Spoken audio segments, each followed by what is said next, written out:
Bonjour, je suis Alex de l'aventure ludique extraordinaire. Aujourd'hui, c'est le deuxième scénario de la faction verte. Si tu veux en savoir plus, c'est le moment.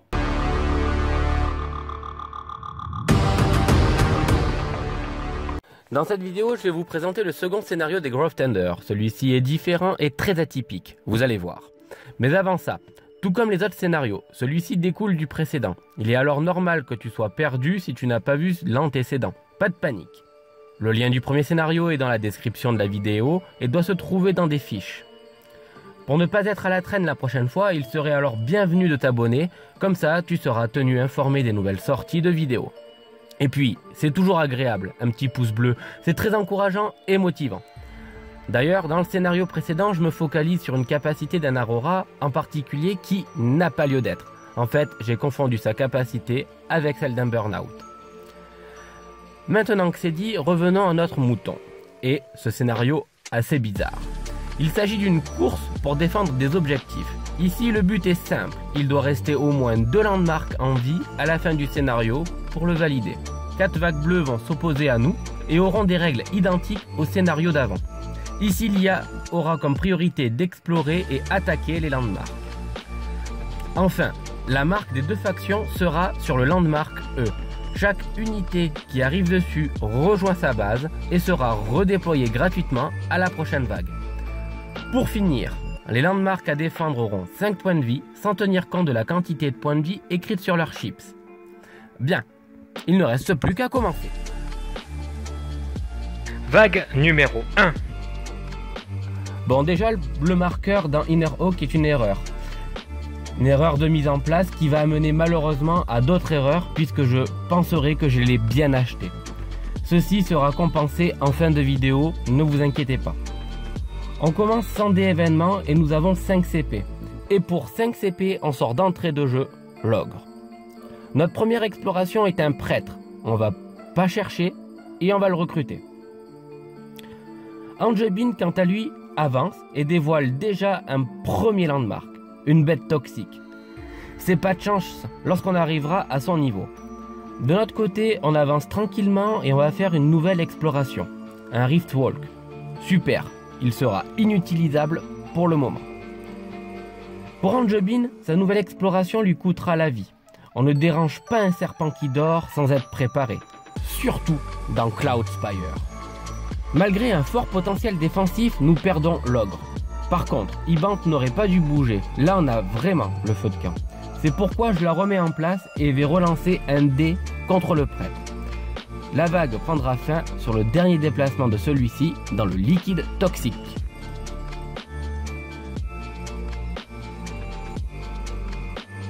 Vague numéro 2.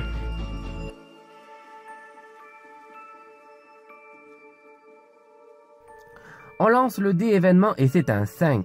Mais avant d'aller plus loin, je rajoute les points de vie sous les landmarks A. Avec ce résultat, nous allons déplacer au pif 2 landmarks et acheter un premier Earthscape. On verra bien.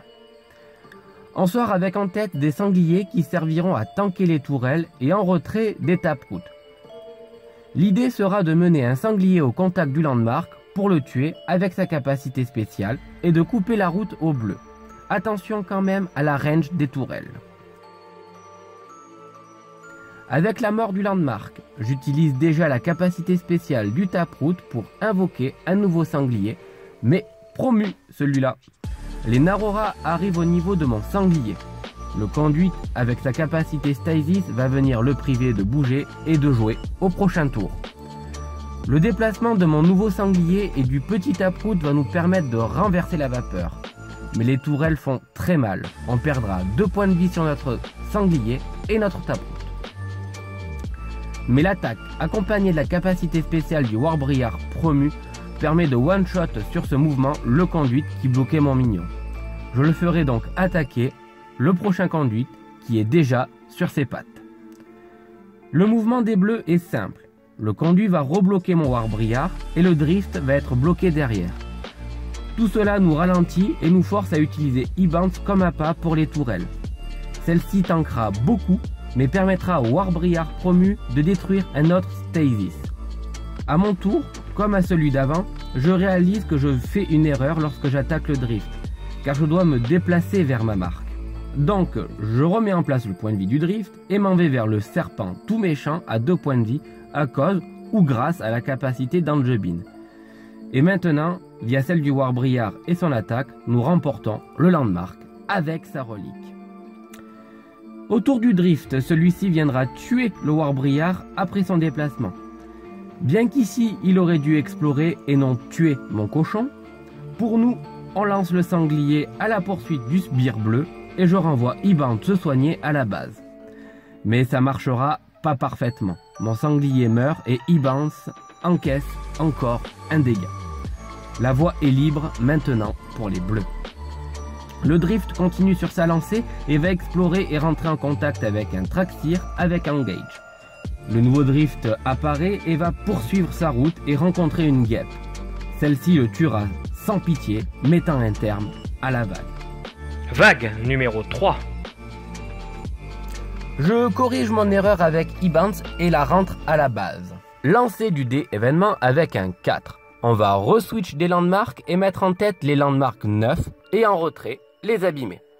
Je vais construire les 2 premiers niveaux de Forming Glade permettant à Ibant d'avoir la capacité Impale et le premier niveau du Gateport.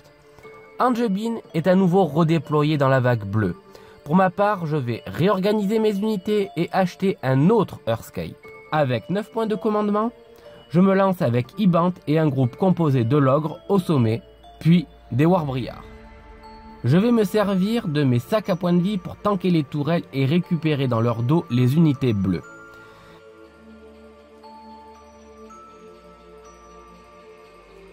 Cette mécanique d'exploration par l'IA est assez déconcertante et je n'ai pas l'habitude de jouer avec. J'ai oublié une première fois l'exploration face à l'ours, c'est pourquoi ça donne l'impression que les bleus jouent 2 fois. Cette exploration permettra au Narora de tuer l'ours au prix d'un burn-out. Pour nous, je laisse Ibant en retrait, sinon elle encaisserait les 2 tourelles toute seule. Chose qui est impossible. Qui m'est impossible. Mais je m'en sers quand même pour forcer une tourelle à la focus.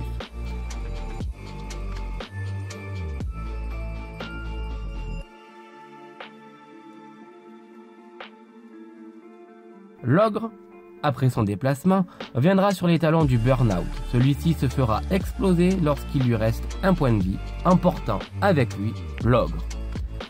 Les bleus foncent et ne perdent pas de temps, et la capacité d'Angevin est très puissante pour le coup. L'ensemble des unités Narora font énormément de dégâts sur les landmarks. Angevin va focus le mercenaire, infligeant 0 dégâts.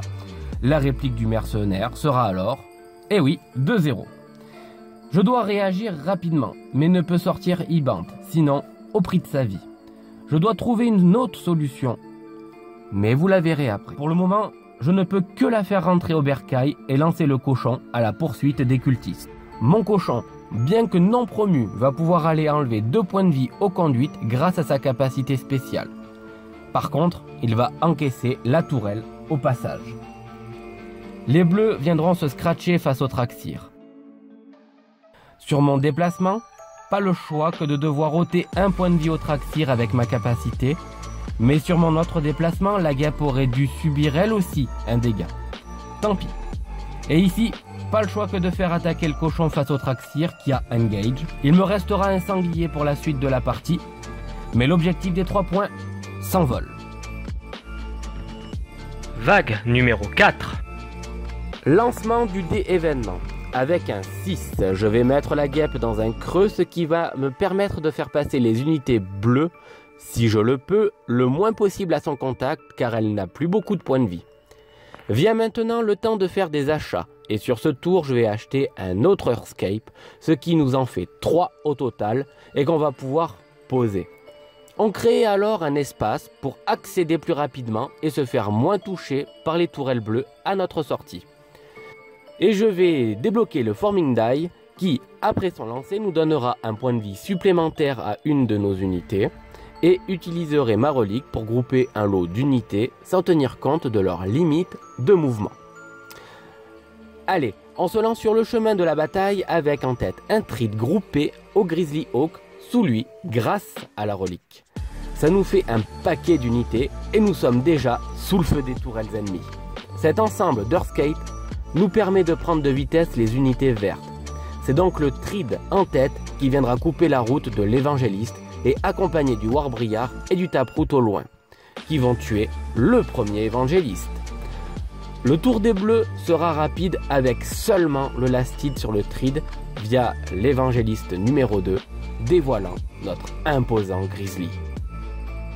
Déplacement de nos unités avec une optimisation des déplacements du Taproot, et j'ai failli refaire la même erreur avec la capacité du cochon. Je ferai encaisser la contre-attaque sur le Taproot. Le tour des Bleus sera à nouveau très court. L'Évangéliste va Lastid, le Warbriar. À nous, déplacement en tête de l'ensemble de nos unités avec enfin pour une fois Ibance qui va passer le milieu du terrain. Utilisez Impale et Lastid l'Évangéliste. Mais nous oublions l'upgrade. Vengeance des Bleus avec une attaque du conduite et du burn-out contre Ibant.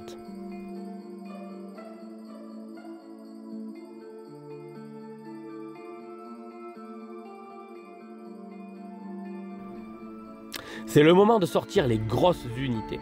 J'utilise Summon sur mon Taproot pour faire venir l'ogre. On optimise les déplacements de nos unités de manière à les étaler pour prendre en tenaille les bleus après leur déplacement. Quant à eux, Anjabin va venir faire de lourds dégâts à nos deux unités soutenues par le burn-out.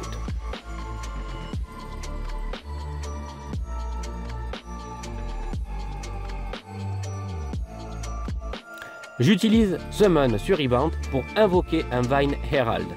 L'idée est d'avoir de la range pour canarder sur leur passage les bleus. Par contre, aucune case valide de dispo. Il finira pour un temps les pieds dans l'eau. Je continue d'avancer et fais bien gaffe à passer promu le Taproot qui se fera canarder par la tourelle et va... Ah non, ce sont des dés blancs, il va pas mourir. Pas d'exploration pour notre part sur le landmark caché. On le laisse tranquille, mais on va le défendre.